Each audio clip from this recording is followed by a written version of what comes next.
Hey guys, welcome back to GRAZY TV, and today I have another true crimes video. But this is one of the most notorious cases involving children. Before we get started, you guys know I always explain what I'm wearing today because today I have another amazing Gemini, my constellation accessories. It's like a Gemini stud earring. I think it really matches well with my tattoo as well, and I actually want to get another tattoo. Maybe I'll get like a very mystical tattoo this time. If there's any like tattoo suggestion, leave a comment down below please. But look at this amazing stud earring, and today I am wearing my star ring. This is a moon, and this is like a tiny little star right here. It is so cute. Of course, again, if you guys do want to check out all these amazing astrology accessories, I have it linked down below. So today's case is about a little child named Nayeongi. Now Nayeong is actually an alias name. This is not her actual name. This case happened back in December 2008, so this was about 11 years ago. Now back 11 years ago, Nayeongi was only 8 years old, and today it's been 11 years, so she would be 19, 20, around there. So this case took place in Ansan, Gyeonggi-do province. 8-year-old Nayeongi was on her way walking to school during the daytime when she met the suspect, Cho Do-sun. Now the suspect back then was 57 years old. Now disclaimer, you guys, this video is going to be containing some disturbing details, so if you guys want to skip the detail parts, please do that, but I just want to let you guys know this case is really bad. Cho took her to the nearby church bathroom. Just to let you guys know, this was in December. It was super cold outside in Korea, especially like bathrooms on the outside where anyone could enter. There isn't a heater, so this bathroom was probably freezing cold as well. So here are the details as it states. Cho first took off his pants and forced his genitals into her mouth. When Nayeong refused him, he hit the victim in the face several times with his fist, and when the victim cried, he bit her cheek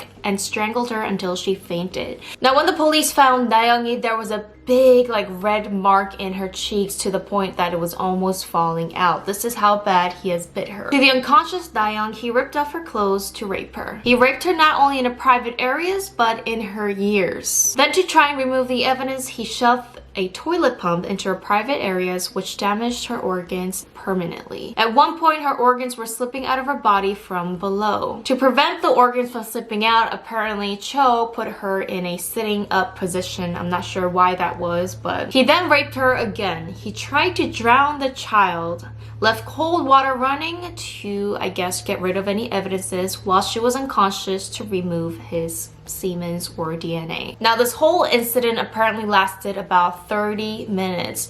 After he left the cold water running, he fled the scene and he went home like nothing has happened. Nayeongi states that somehow she regained conscious. That is when she crawled out of the bathroom and tried to get some help. This is when the neighbors, I believe, found her, and that's when they had to take her to the hospital. Now fortunately, Nayeongi somehow, by the grace of God, survived this incident, but she did have to go through 8 hours of emergency surgery. I mean, 8 hours. Now the unfortunate thing is the doctors described that her organs were so damaged that it was actually black when they found her. And one of the saddest thing is that Nayeongi has to live with medical assistance because her organs are now permanently damaged for life. They also state his rape resulted in permanent injury to Nayeong's abdomen, lower abdomen, and pelvis that required at least 8 months of intense treatment for the victim. The permanent damage done to Nayeong's body has since been categorized as third-degree disabilities. Not only was her physical body damaged, but her mental health. Can you guys imagine living with this pain? Now, police actually found the fingerprints and blood stains in the crime scene, and they were able to arrest Mr. Cho 2 days later. Now, here is where the story takes another turn. When they were investigating and interviewing Mr. Cho, he claims that he doesn't remember anything. Now at first he did claim that it was not him, but after his DNA and blood came into the results of, obviously you cannot deny your DNA. Mr. Cho then claimed that he was drunk even from the day before, meaning he was drinking for about 2 days straight,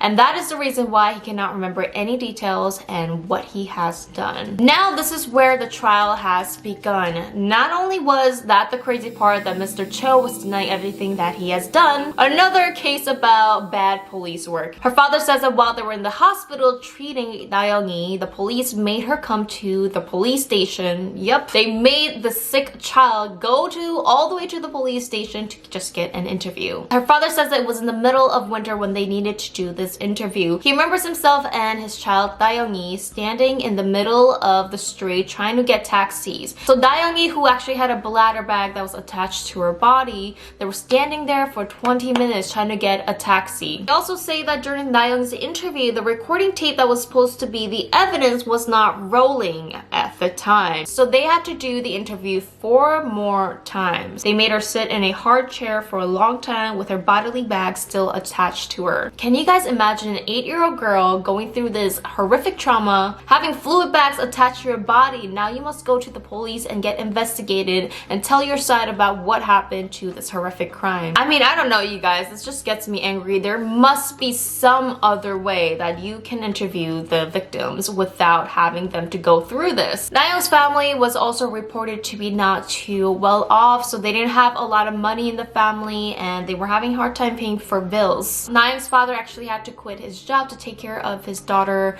24/7. Now, one good news is Nayoung's family later on sued the police for bad investigation, and they actually had won. I'm not sure what the settlement was or if they even got any money or anything like that. But now let's talk about the trial, and this is the part that gets every single Korean's blood boiling because the trial is actually what made this case very infamous. Now, Nayoung actually ultimately had to testify in front of the suspect that has done this to her because even if you do have DNA evidence, actually it is a little bit hard to charge someone even with this horrific crime if you don't have enough evidence. So especially if you have witness testimonies, especially if the victim's testifying, that really makes this case strong. Now, there's a statement that says what has remained with her and her memories surrounding the trial, in which she had to testify multiple times in front of her attacker with a hole drilled into her stomach and 8% of her organs still bleeding, requiring her to wear pads that soon became entirely smeared with blood. Nayoung remembers as part of her trauma, the defense lawyers lined up questions for her. Did you smell any alcohol on him? To which she said yes. Although she was simply telling the truth, she learned later that her honest testimony led to the reduction of his sentence. So initially, Mr. Cho was supposed to be sentenced to life in prison,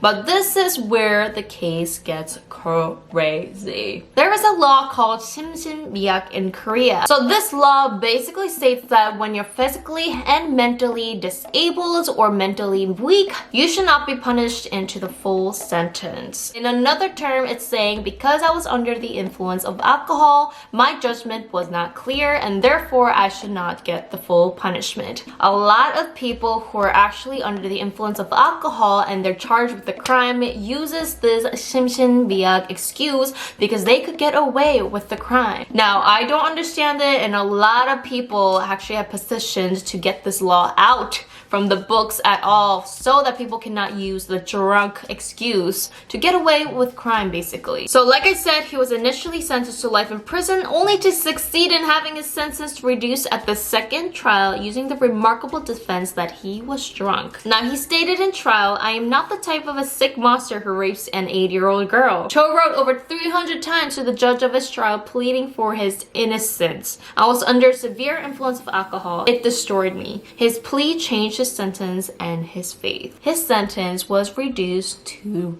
12 years in prison. So I believe that the maximum sentence of the 심신미약, especially in this case, was 15 years, but it was reduced to 12 years. How can someone basically who has premeditated murder get away with it with just 12 years? Cho actually had 18 previous criminal convictions. Many of those people who had known Cho actually remembers him being very violent, especially when he's under the influence of alcohol. There was even reports that he was in a drunk fight previously, and I think one man ended up dying, and because both men were drunk, Cho only had 1 year of sentence. Yep, he was in prison for 1 year and he was a free man. 12 years, you guys. He will be released next year, 2020. December 2020 2020, Mr. Cho will be released from prison. Now, the police says he will be on the list of public sex offenders online for 5 years after his release. There was actually a petition in Korea that went on. About 800,000 people has signed this petition. Now, this petition basically says that Mr. Cho should not be released in prison. Now, the police or the government has stated that there is no other law that prevents Mr. Cho from leaving prison. So, Mr. Cho will ultimately be freed in 2020 of December. Chodo's wife apparently supports him still till this day and claims that he's a polite person but trouble only when drunk. And it is stated that most likely he will move back with his wife's house, which is rumored to be in the same neighborhood as Nayoung's family right now at this current moment. Now, his father said in a recent interview with JTBC, he says that isn't it our reality that the offenders is protected in the name of human rights and the victims had to go into hiding. It is actually crazy to think that the suspect could be potentially neighbors with the victims in just 1 year. Now, I'm sure some of you guys are asking, why doesn't the victims just pack and move to a different neighborhood? But you guys have to know that it costs money to move. It costs money to basically do anything. And why is it that the victims must go into hiding and run and not the suspects? It is also reported that Mr. Cho made threats to Dayoung's family inside of the prison, saying that one day I'll be out of prison. I'm going to be working out very hard in prison. Now, the police apparently claims that it will be safe when he is released next year, claiming that he will be having an electronic ankle and tight supervision, and his profile has been made public, basically saying that everybody in Korea knows his face, therefore he would not commit any crimes. Now, that is such a weak excuse because I've heard that electronic ankle bracelets don't work 100% of the time. There are many times when like prisoners or like ex-convicts will have ankle bracelets and they could actually get away with it. Like they could actually break it, throw it away. I mean, what are you gonna do then? Now, to check up on how Dayoung is doing today in 2019, basically it's been 11 years. Dayoung should be about 19 years old today. Dayoung's father says, Dayoung's been resilient, strong. Cho's really scares me and Dayoungi, and every memory we have around it floods back. Why this burden is on me and my daughter, I don't know. I am really praying for this family, hoping that Dayoungi has a normal life, that she is doing everything that she wants, although she probably needs to get treatment for the rest of her life. The fact that they need to live with the burden of potentially meeting their suspect one day again, I just cannot imagine like what their family is going through. Now, there is a movie called Hope that was released in 2013 that is based on this story. So if you guys do want to check this movie out, I'll put a link down for the trailer. So you guys, let me know what you guys have thought about this story, this trial, and how you guys just feel about overall what has happened. Do you think this was a fair case, or do you think this was not a fair case?